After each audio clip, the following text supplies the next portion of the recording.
Hello guys, this side Nitika Singla. और अब हम करने जा रहे हैं chapter number 7, ADAS and related concepts. ठीक है, +2 का एक टॉपिक है। तो देखो, एडी का मतलब क्या होता है। AD means aggregate demand. ठीक है, एग्रीगेट डिमांड का मतलब क्या है कि हमारी कंट्री में कितना लोग प्लान कर रहे हैं टू कंज्यूम। ठीक है, जो कंज्यूमर हैं वो एक साल में इन एन अकाउंटिंग ईयर कितना प्लान कर रहे हैं या विश कर रहे हैं कि वो कंज्यूम करेंगे, उसको एडी कहते हैं। ठीक है, मतलब एक एडी की जब कैलकुलेशन की जाती है कंट्री पॉइंट ऑफ व्यू पे, तो एक्चुअल कंजम्पशन नहीं कंसीडर की जाती, क्योंकि एक्चुअल कंजम्पशन को कंसीडर करना मुश्किल है। तो वो जब कैलकुलेशन करते हैं तो वो क्या लेते हैं, प्लान कंजम्पशन। ठीक है, तो प्लान कितना किया है कंज्यूमर ने, उसको हम एडी की कैलकुलेशन में काउंट करते हैं। ठीक है, तो हमने एक्चुअल कंजम्पशन नहीं लेनी, ओनली प्लान कंजम्पशन लेनी है। तो एडी को पढ़ने के लिए सबसे पहले हमें कंपोनेंट्स पता होने चाहिए कि एडी के क्या हैं। देखो, एडी को करने के लिए सबसे पहले दो तरह की इकोनॉमी स्टडी की जाती है, close economy and open economy. जैसे कि नाम से ही क्लियर हो रहा है, क्लोज। क्लोज मतलब सिर्फ हम अपनी कंट्री की बात कर रहे हैं। ठीक है, जिसमें सिर्फ इंडिया के अंदर वाली ट्रांजैक्शन रिकॉर्ड होती है, उसको कहते हैं क्लोज इकोनॉमी। और ओपन इकोनॉमी मतलब जिसमें ओपन है, ओपन मीन्स इंडिया और आउटसाइड इंडिया दोनों की ट्रांजैक्शन रिकॉर्ड की जाती है, उसको बोलते हैं ओपन इकोनॉमी। ठीक है, तो जो क्लोज इकोनॉमी है, क्लोज इकोनॉमी में हम दो सेक्टर कंसीडर करते हैं, 2 sector and 3 sector. 2 sector means C+I, मतलब हम मान के चल रहे हैं, ज्यूम करके चल रहे हैं कि अगर हमने अपनी कंट्री की एडी कैलकुलेट करनी है तो अज्यूम कि हमारी इकोनॉमी में, हमारी कंट्री में सिर्फ 2 ही सेक्टर है। 2 सेक्टर कौन से, C+I। C+I का मतलब है, C मीन्स हाउस होल्ड, क्योंकि C मतलब कंज्यूमर, कंज्यूमर किस में बिलोंग करता है, हाउस होल्ड में। ठीक है, I मीन्स इन्वेस्टमेंट, इन्वेस्टमेंट कौन करता है, प्रोड्यूसर। तो कौन सा सेक्टर हो गया, प्रोड्यूसर सेक्टर। ठीक है, तो हाउस होल्ड सेक्टर में कंज्यूमर की बात की जाती है। तो कंज्यूमर क्या है, जो मार्केट में लैंड, लेबर, कैपिटल, एंटरप्रेन्योरशिप, ये 4 तरह की services as a factor of production producer को प्रोवाइड करता है। और प्रोड्यूसर इनकी हेल्प से गुड्स एंड सर्विसेज बना के कंज्यूमर को आगे सप्लाई करता है। ठीक है, तो अज्यूम करना है कि 2 ही सेक्टर है हमारी इकोनॉमी में, तो दोनों मिलके क्या बना रहे हैं, कितना प्लान कर रहे हैं टू कंज्यूम, वो हमारी इकोनॉमी के क्या हो जाएगी, और एडी। ऐसे ही अकॉर्डिंग टू 3 सेक्टर, 3 सेक्टर में हमने ये ज्यूम करना है कि लेट हमारी इकोनॉमी में 3 सेक्टर हैं। ठीक है, कंज्यूमर मतलब household, investment means producer, and G means government sector. ठीक है, तो हमने ज्यूम करना है कि गवर्नमेंट सेक्टर है थर्ड वन। ठीक है, ये तीनों हमारी इकोनॉमी में कुछ ना कुछ कंजम्पशन कर रही हैं। ठीक है, प्लान कर रही हैं टू कंज्यूम, तो वही हमारी क्या बन जाएगी, एडी अकॉर्डिंग टू 3 सेक्टर। देखो, गवर्नमेंट क्या है, गवर्नमेंट भी कुछ ना कुछ कंजम्पशन और प्रोडक्शन में हेल्प करती है। जैसे कि कंजम्पशन में, जैसे कोई डिफेंस प्रोडक्ट है आर्मी के लिए, तो गवर्नमेंट ही बाय करती है। ठीक है, एज अ कंज्यूमर एक्ट करती है। सेम एज फॉर प्रोड्यूसर, वो कुछ ना कुछ एजुकेशन सेंटर, हॉस्पिटल, ऐसे कुछ प्रोडक्शन एक्टिविटीज़ भी प्रोवाइड करती है। तो वो एज अ कंज्यूमर भी एक्ट करती है, प्रोड्यूसर भी एक्ट करती है। तो जितना भी वो प्लान करते हैं कंज्यूमर, प्रोड्यूसर और government in an economy, in an accounting year, कि कितना उन्होंने कंज्यूम करना है, वो हमारी कंट्री की क्या बन जाएगी, एडी। अब हम चलते हैं ओपन इकोनॉमी में। तो ओपन इकोनॉमी में 4 सेक्टर हो गए, C+I+G+ export minus import. C same consumer, consumer means house hold, I producer sector, G government sector, and export import is external sector. ठीक है, तो एक्सटर्नल सेक्टर में हम लेंगे कि हम कितना एक्सपोर्ट कर रहे हैं और कितना इंपोर्ट कर रहे हैं रेस्ट ऑफ द वर्ल्ड के साथ। ठीक है, उसको बोलते हैं एक्सटर्नल सेक्टर। ठीक है, तो हम मान के चल रहे हैं कि अकॉर्डिंग टू ओपन इकोनॉमी हमारी कैलकुलेशन के लिए, एडी की कैलकुलेशन के लिए हम 4 सेक्टर कंसीडर करेंगे, C+I+G+ एक्सपोर्ट माइनस इम्पोर्ट। ठीक है, तो एक्सटर्नली हम जो भी एक्सपोर्ट करेंगे या इंपोर्ट करेंगे, जितना प्लान करेंगे, वो भी हमारी एडी में काउंट होगा। ठीक है जी, नेक्स्ट वन इज एडी का स्केड्यूल।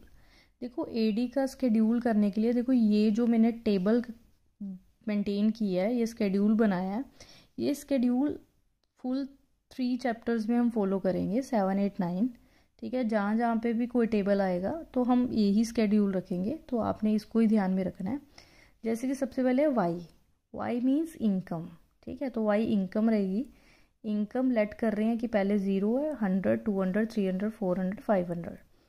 सी मीन्स कंजम्पशन, तो कंजम्पशन पहले हमने 40 लेनी है, बाकी 80 से प्लस करते जाना है। जैसे 40 प्लस 80 120, 120 प्लस 80 200, ऐसे करके हमने 80 ऐड कर दिया। आई मीन्स इन्वेस्टमेंट, तो इन्वेस्टमेंट आपने 40 ही रखनी है। 40 जितनी सी की फर्स्ट थी ना, उतनी ही हमने इन्वेस्टमेंट रखनी है। नेक्स्ट वन इज एडी का formula C plus I according to 2 sector. ठीक है, तो सी प्लस आई जैसे कि 40 प्लस 40 80 हो गया, 120 प्लस 40 160 हो गया, ऐसे करके हमने ऐड कर दिया। ठीक है, अब देखो ज़ीरो इनकम है, तो इनकम ज़ीरो का मतलब ये नहीं है कि बंदा कुछ कंज्यूम नहीं करेगा। हर पर्सन अपनी लाइफ को स्पेंड करने के लिए, जीने के लिए कुछ ना कुछ कंज्यूम करता ही है। तो ज़ीरो इनकम पे भी अगर पर्सन कुछ कंज्यूम कर रहा है तो उसको बोलते हैं ऑटोनोमस कंजम्पशन। ठीक है, तो ऑटोनोमस कंजम्पशन होती है ज़ीरो इनकम पे। ऐसे करके हमने सी प्लस आई ऐड करके एडी निकाल लिया। तो हमने जैसे देखा कि 400 एक ऐसा पॉइंट है जहाँ पे एडी और वाई क्या आ रहा है, इक्वल। यहाँ पे हमारा इक्विलिब्रियम पॉइंट आ जाएगा, जहाँ पे इकोनॉमी का एक इक्विलिब्रियम पॉइंट डिनोट किया जाता है। ठीक है, तो हमने ग्राफिकली इसको प्रेजेंट करना है। ग्राफिकली एक्स एक्सिस पे हमने लेना है वाई को, इनकम को। ठीक है, कि यहाँ पे होगी हमारी एक्स एक्सिस। ठीक है, और यहाँ पे वाई एक्सिस हो गया, डन। तो यहाँ पे हमने लेना है इनकम और यहाँ पे लेना है हमने एडी, डन। तो आपने करना क्या है, जैसे कि हमने देखा है कि 400 एक ऐसा पॉइंट है जहाँ पे ये दोनों इक्वल हो रहे हैं। तो आपने सबसे पहले 400 पॉइंट को ड्रॉ कर देना है। ठीक है, पहले पॉइंट ड्रॉ करना है, फिर आपने जो इनका स्टार्टिंग पॉइंट है ना, वहाँ से डायग्राम बनानी स्टार्ट करनी है। जैसे कि वाई का स्टार्टिंग पॉइंट है 0 ओरिजिन, तो आपने ओरिजिन से सीधी लाइन लगानी है पॉइंट को क्रॉस करके। सेम एज एडी का स्टार्टिंग पॉइंट है 80, तो आपने सेम 80 एज्यूम कर लेना है 100 से नीचे। ठीक है, तो वहाँ से लाइन स्टार्ट करके आपने वो पॉइंट को इंटरसेक्ट कर देना है। तो ये होगी एडी की लाइन, ये होगी वाई, जहाँ पे दोनों इंटरसेक्ट कर रहे हैं वो क्या हो गया, इक्विलिब्रियम पॉइंट। ठीक है ना। Next one is as. अब देखो एएस क्या है, एएस का मतलब भी एग्रीगेट सप्लाई। अब सप्लाई किसके पॉइंट ऑफ व्यू से लेंगे, प्रोड्यूसर के पॉइंट ऑफ व्यू से। तो प्रोड्यूसर कितना विश कर रहा है या प्लान कर रहा है टू प्रोड्यूस, उसको क्या बोलते हैं, एग्रीगेट सप्लाई। तो एक साल में प्रोड्यूसर कितना विश कर रहा है कि मैं प्रोडक्शन करूँगा, उसको क्या बोलते हैं, एग्रीगेट सप्लाई। ठीक है, तो एग्रीगेट सप्लाई में हमने same Y means income, C consumption, S saving, A S aggregate supply. ठीक है, तो वाई हमने सेम लिया है 0 100 200 300 400 500। सी हमने पहले 40 लिया और 80 से उसको ऐड कर दिया। एस मीन सेविंग, तो सेविंग कैसे फाइंड आउट करते हैं, जितनी बंदे के पास इनकम है माइनस उसमें कंजम्पशन करके क्या निकल आती है हमारी सेविंग। तो 0 minus 40 is equals to minus 40, 100 minus 120 minus 20। ठीक है ना, 200 माइनस 200 0, 300 माइनस 280 20। ठीक है, तो वैसे करके हमारी सेविंग आ गई। अब एएस का फॉर्मूला होता है सी प्लस एस। ठीक है, तो जो सी है और एस है हमने दोनों को ऐड कर देना है। जैसे कि एग्जांपल 40, ठीक है, प्लस माइनस 40, तो प्लस माइनस माइनस वो कितना आ गया 0।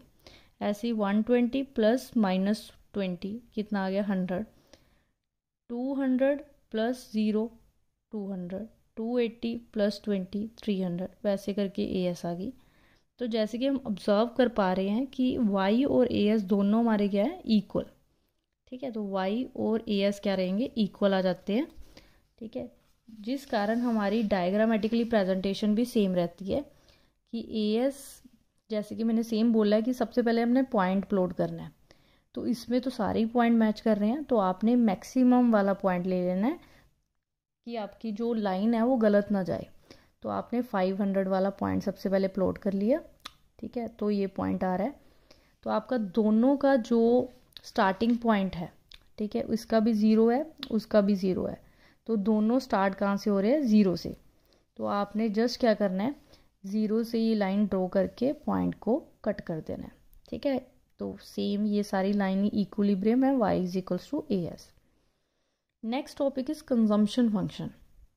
Consumption function means functional relationship between income and consumption is known as consumption function.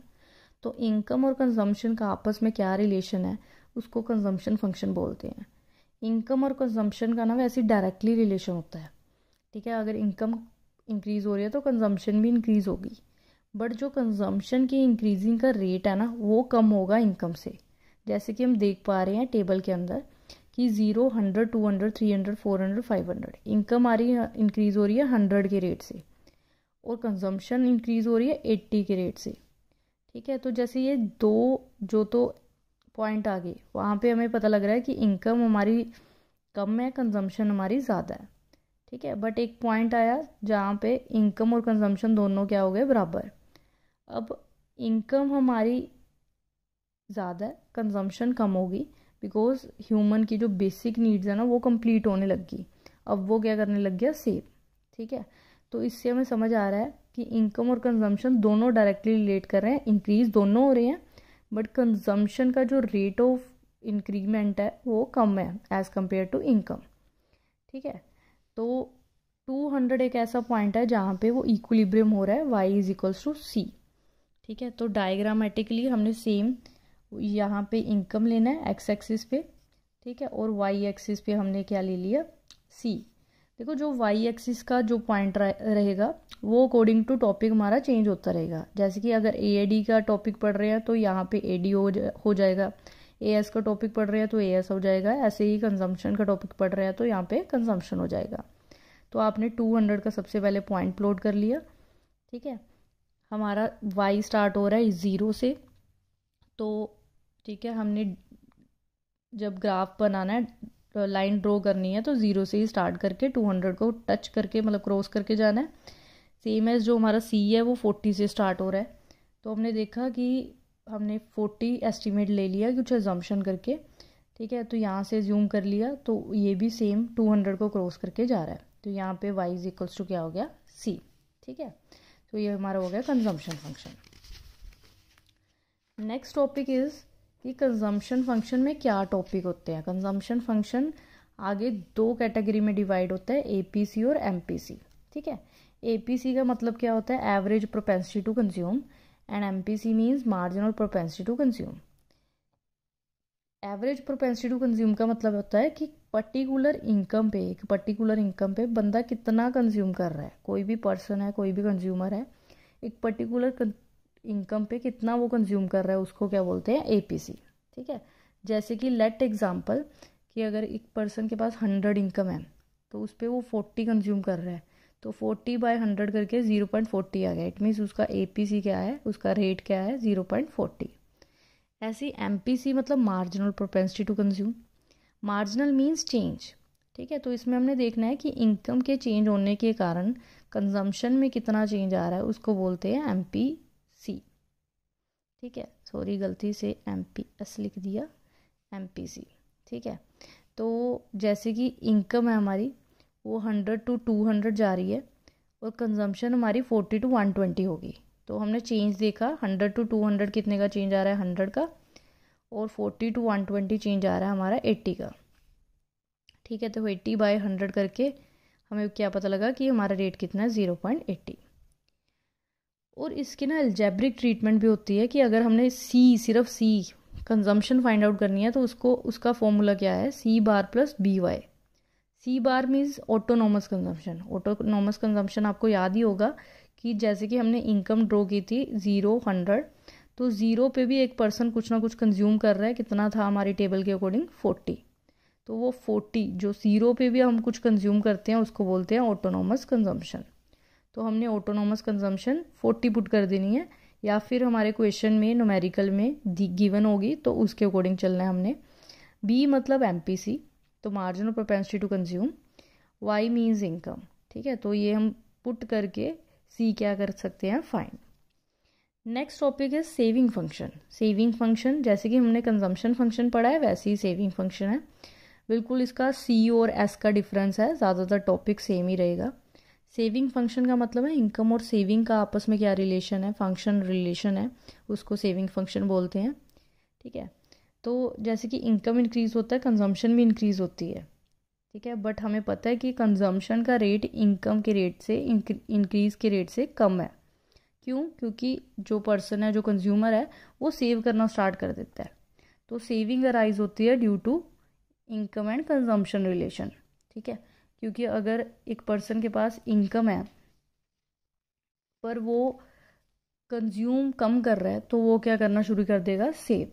ठीक है, जैसे कि हम देख ही रहे हैं कि जैसे कि इनकम उसकी 100 है, कंजम्पशन 40, तो वो -40 सेविंग का मतलब ये है कि एक कंज्यूमर अपनी पुरानी सेविंग्स को यूज़ कर रहा है अपनी करंट कंजम्पशन कंप्लीट करने के लिए। बट जैसे जैसे इनकम इंक्रीज़ हो रही है तो कंजम्पशन पहले से इंक्रीज़ तो हो रही है बट रेट ऑफ कंजम्पशन क्या है, कम है एज़ कम्पेयर टू इनकम। इसके कारण एक पर्सन क्या करना शुरू कर देता है, सेव, क्योंकि उसकी बेसिक नीड्स क्या होगी अब, कंप्लीट। तो उसकी सेविंग किस में चलेगी, पॉजिटिव में। अब इसकी डायग्रामेटिकली प्रेजेंटेशन हमने ऐसी ही देनी है कि हमने एक्स एक्सिस पे वाई ले लिया इनकम और वाई एक्सिस पे हमने क्या ले लिया, सेविंग। जैसे कि मैंने आपको बोला ही है कि वाई एक्सिस पे जो हमने चेंज करना है वो अकॉर्डिंग टू टॉपिक हमने चेंज करते रहना है। इसमें देखो कि कोई भी ऐसा पॉइंट नहीं होगा जहाँ पे वाई और एस मैच कर रहा है, तो हमने लेट कर लेना है कि जहाँ पे सेविंग 0 है वही पॉइंट हमारा इक्विलिब्रियम पॉइंट होगा। ठीक है, तो हमने 200 वाई पे डिनोट कर लेना है। ठीक है, और सेविंग का स्टार्टिंग पॉइंट क्या है, -40, तो हमने ग्राफ की लाइन -40 को 200 पे कट करते हुए बनाना है। ठीक है, यहाँ पे ही हमारा y = AS हो गया एजम्पशन के according. Done, clear. Next saving function में 2 टॉपिक आते हैं, APS, MPS। APS का मतलब क्या है, पर्टिकुलर इनकम पे कंज्यूमर कितना सेव कर रहा है उसको बोलते हैं APS।